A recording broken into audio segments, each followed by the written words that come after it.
So just have you say your name for the camera and your role. I'm Oliver Christie, and I'm an AI consultant.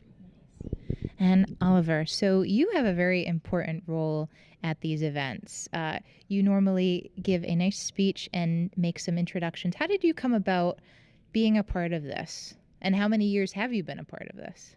I've been a part of it for a number of years. I think originally one of the moderators dropped out; he just couldn't make it.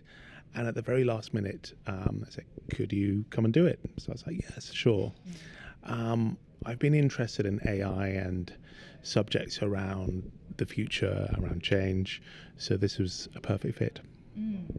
Very nice. And it seems like each time we have more and more interesting groups of people, all expertise at things I had never even considered to be, jobs or organizations. And it's just a very cool thing to have all of these great minds come together. Are you surprised at each event by the diverse speakers you guys get?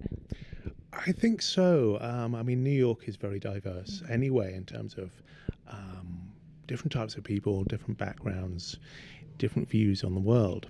And being able to bring it together in one place is fantastic.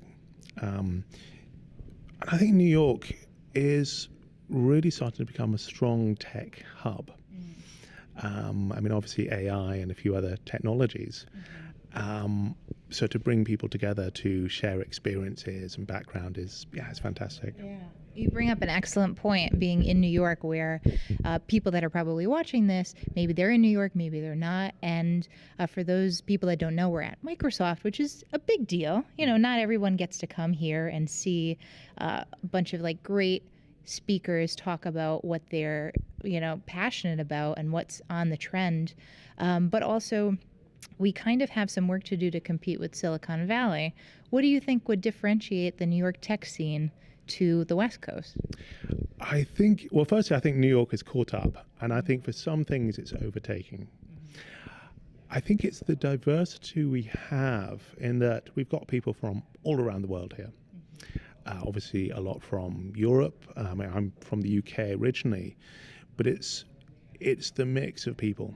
It's such different backgrounds and experiences, and this is what makes the technology right now work. If you have a team or a company and people are of one mind or just one type of experience, guess what? The technology isn't as strong.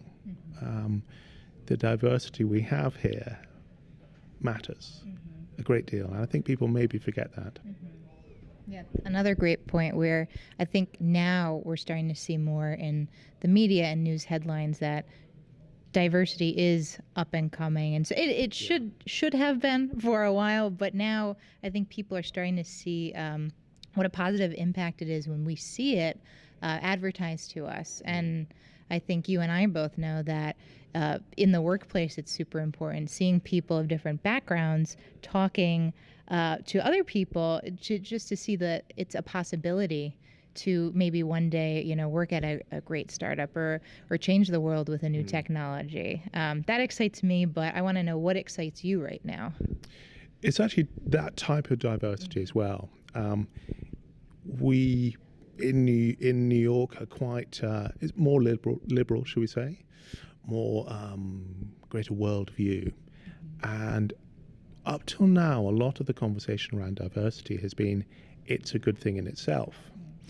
I would suggest that actually it's a very good thing for both the future of capitalism and the future of the technology we're building. If you have lots of white guys in a room with, I don't know, the same type of experience, the same type of background, the same type of voice, whatever you build is only going to be suited to that very small set. As soon as you start bringing more people in, the technology build is a lot better. I think the big tech companies have had a big problem with this, which is why speech to text doesn't work very well, or it certainly doesn't work for everyone, me included. And you think, but my accent isn't so strange or so strong.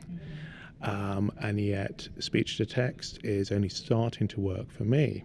Well, this shouldn't be the case. Diversity is the thing which makes better tech, but it also makes better companies. Very, very nice. Well, I'm looking forward to hearing you tonight and also our lovely panelists.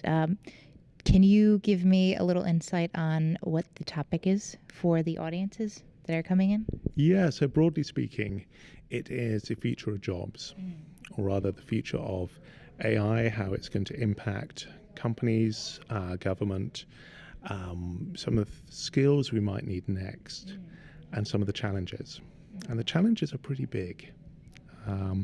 We are already having job loss through AI, and it's going to accelerate. We need to think about what we can build next with the tech, what new industries we can make.